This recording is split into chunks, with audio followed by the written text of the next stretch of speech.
Thank you, Mary, and thanks for keeping the time and interesting perspectives on a whole of society approach and some messages around that too.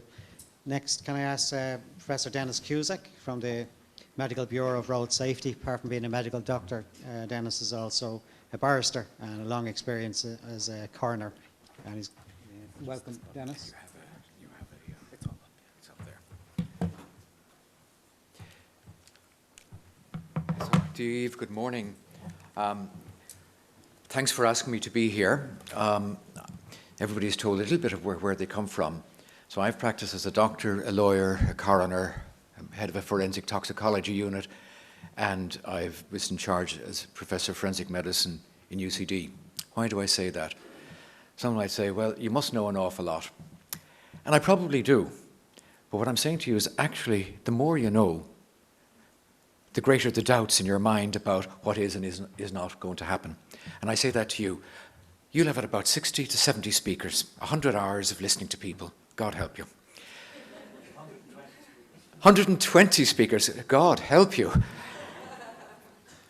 And soon you're going to be asked. So it's like what our parents used to say to us and we say to our kids.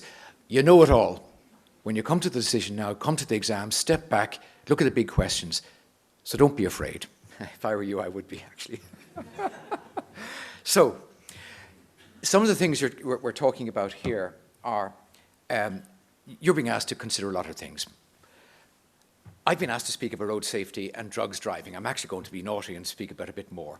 You also have to consider the criminal aspects of supply and misuse of illicit drugs and prescribable medicines.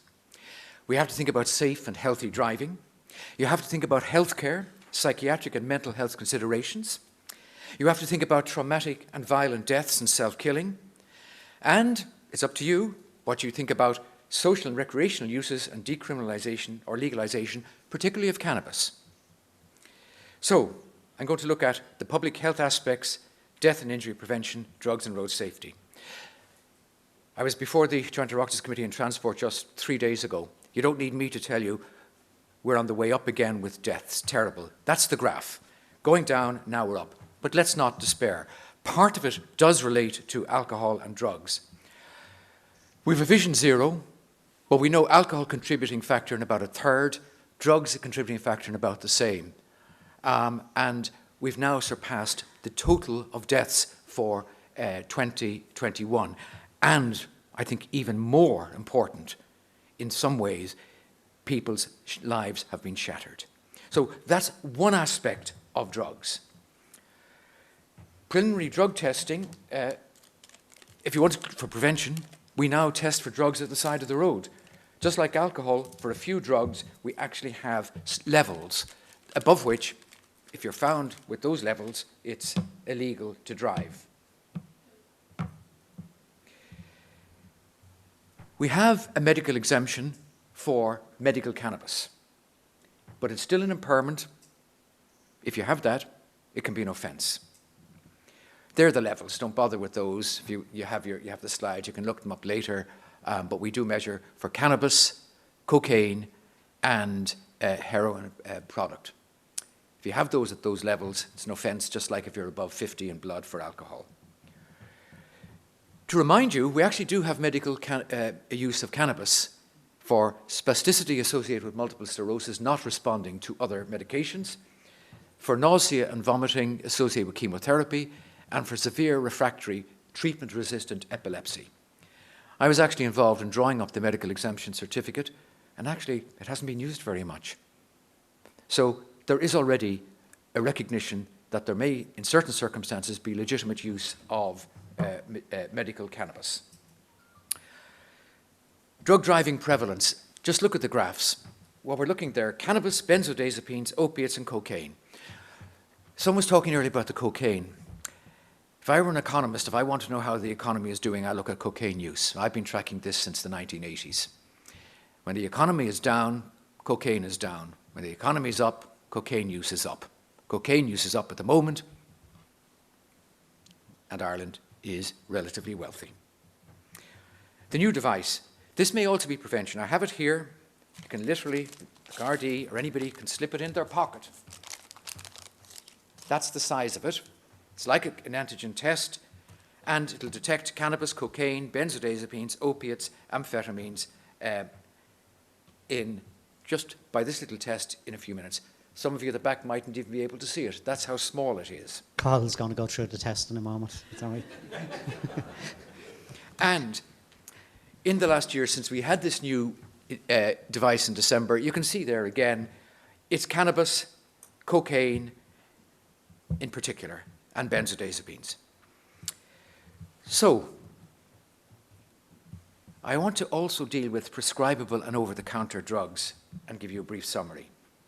They're also a real problem, and they mirror the taking of drugs and medicines in society. We need to be vigilant. Now, I'm going to put the cat among the pigeons if somebody hasn't done it already. I think the title of what you've been asked to do is perhaps, it could be fine-tuned. You've been asked about the harmful impacts of illicit drugs. Could I suggest to you that you consider the harmful impacts of illicit and improper use of drugs? Really, it's not whether the drugs are licit or illicit, it's how they're used. And I'm going to give you an example. In fact, this is the biggest list I'm going to give you. Licit drugs, prescribable drugs, they're not illicit. Benzodiazepines, Z drugs like Zimifene, Zopiclone, pregabalin, medicinal cannabis, morphine, oxycodone, fentanyl, which has come, even the Taoiseach, I think, has mentioned it again in the last 24 hours, and codeine, sulpidine, Feminax. They're all licit prescribable, but if they're used off prescription or bought on the street, they're as big a problem as some of the others. So maybe you need to think about not just illicit drugs, but the illicit and improper use of drugs. And patients, for anything, be it driving or otherwise, make sure they take their medications in accordance with prescription. The RSA, and we advised on these, have brought out excellent leaflets about using your medications safely. And if you want more information on drugs and medicine, our annual report at 22, frequently asked questions, and I was on a panel of about, we had about 25 people from 11 countries, and we produced fact sheets on cannabis use for driving, but actually it goes across the board. Why am I concentrating on cannabis? I think this is going to be the most difficult question you have. Some of the others are clearer. One thing I will say that now is moving on about deaths and unnatural deaths, and here I am broadening my brief. I've been a coroner for over 30 years. I've seen terrible deaths and tragedies. I've met with families. It's an inquisitorial process. It's not about blame or exoneration. And time again, we make recommendations, many of them relating to drug use. And this wonderful list, as a forensic doctor, I've been at conferences, we're actually quite a cheerful bunch. But we deal with homicide, self-killing, accidents, drowning, road traffic collisions, accidents at work. And also, when they happen, sometimes people are injured, whilst one person has been sadly and tragically killed. Just 2 minutes, Dennis. But you've already had drug-related deaths talk. I think my colleague Dr. Susie Lyons will actually be addressing us again at the coroner's conference in a few weeks' time. Fatal poisoning can cause direct death. Actually, alcohol. If you've got 400 or 500 milligrams of alcohol in your blood, you may not wake up again. Indirect cause, it contributes. So it may mean you crash, you drown, you fall down the stairs, and you've seen the reports. In 2020, you've heard it again this morning, 409 deaths. Often in combination with each other, drugs and alcohol. And again, hanging, road traffic crashes, falls and drownings. And as a matter of fact, cannabis very, very, very rarely, in fact, it really doesn't cause death on its own. It's usually in combination with another drug or what it leads to in terms of the person. And remember, cannabis and alcohol depress the system. Cocaine, methamphetamine, amphetamine, speed make you more of a risk taker.